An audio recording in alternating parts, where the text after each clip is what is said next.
My name is Paul Baktha. I'm 77 years old. I've got 3 children and I've got 3 grandchildren. I've been with Bethany from 1985. I was a communion server and a care cell leader. I served for 22 years in the army, after which I worked in the private sector for another 20 years. I'm retired now. I was medically fit. I jogged 5 times a week. Whenever I went for my medical checkup, I came out with a good result.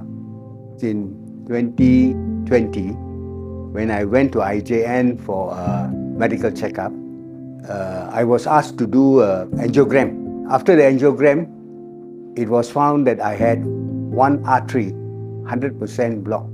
At that very time, I was not very pleased with the news because I was medically fit.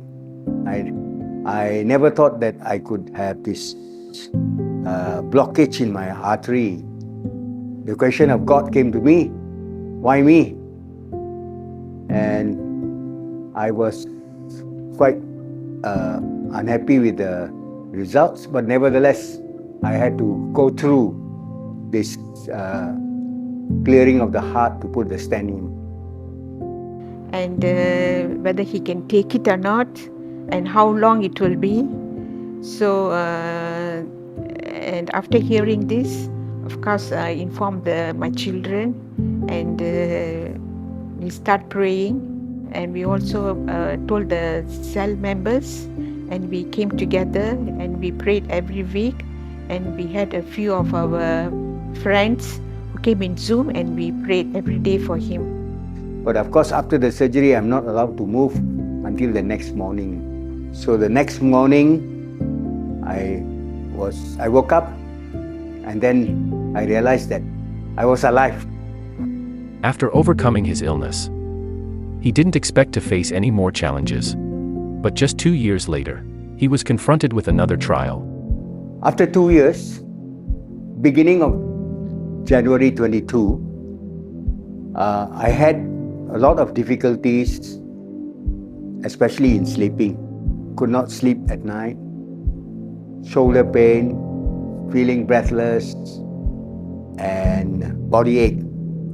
I went to see my GP, who referred me to a urologist. Immediately, he said I would send you for the ultrasound because I told him that one of my testes was enlarged. During a routine medical checkup, Paul's doctor found a lump in his left testicle. Concerned, the doctor ordered a biopsy, and the results came back with shocking news. And after 1 week, I went to the urologist. That was in February 2022. The urologist told me that you have lymphoma. It's a type of a blood cancer.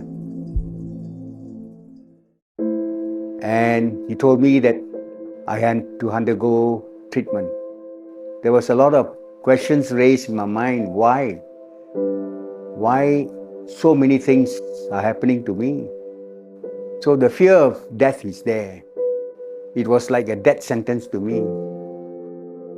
He underwent chemotherapy and radiotherapy over a period of 6 months. Going through the first chemo session was a very hard thing. You have to lie down on bed for about 5 hours. Because of the severeness, they don't want this thing to spread to your brain. They have to do an intravenous thing through your spine, so that this chemo will kill all the cells. So I have to sit or sleep on a bed with a curled position for them to inject, which was very painful because it is so difficult for them to find the right spot in the spine so that it could be done. So every time I went for the chemo, it took about 1 hour before they could do that. Each chemotherapy session was daunting, and he found it hard to sleep through the night due to the fear and uncertainty he felt.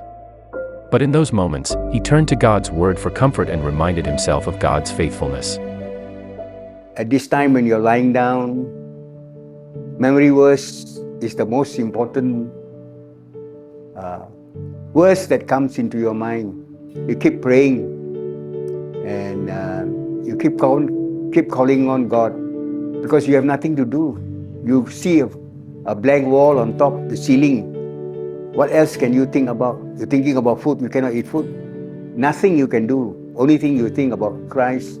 And memory verses are very, very important. That keeps you going, because you cannot move, because your spine has been touched, so they don't want you to move. I want to thank God that He was so faithful. He never allowed, I was never at any time disturbed by this position that I was on the bed for about 4 to 5 hours. After 4 sessions of chemotherapy and 15 radiotherapy treatments, the doctor declared that there were no traces of lymphoma in his body. God's faithfulness sustained him throughout the stressful 6 months of treatment, and his faith in God grew stronger. He no longer fears death. With the encouragement of my spouse, my family, and my cell members, prayer from the church, it brought my level up. I believe that there is this healing. And sure enough, God was faithful. Not only in healing me, but also God brought me to a second level. Whenever I went for my treatment, we meet many cancer patients. Many of them are all having the same problem. Nobody smiles, nobody talks to each other. But I choose to talk to some of them. And God has prompted me to talk to some of them.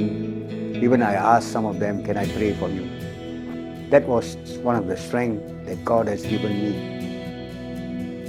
Today, Paul is fully cured from lymphoma, and he no longer fears death. Through this experience, he has learned the power of prayer and now prays for others who are going through similar experiences. He is grateful for the ways that God has changed him through this difficult time, and he knows that God can do the same for anyone who puts their trust in him. But what I've gone through, if God can heal me, God can heal anyone. But it's the only thing, you have to have the hope and believe. If you believe that Jesus Christ is your healer, there is no difficulty. It's just that you call upon His name and He heals you.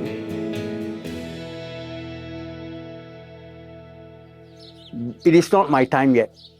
God hasn't finished with me yet. God hasn't finished with me yet. I still got few things to do.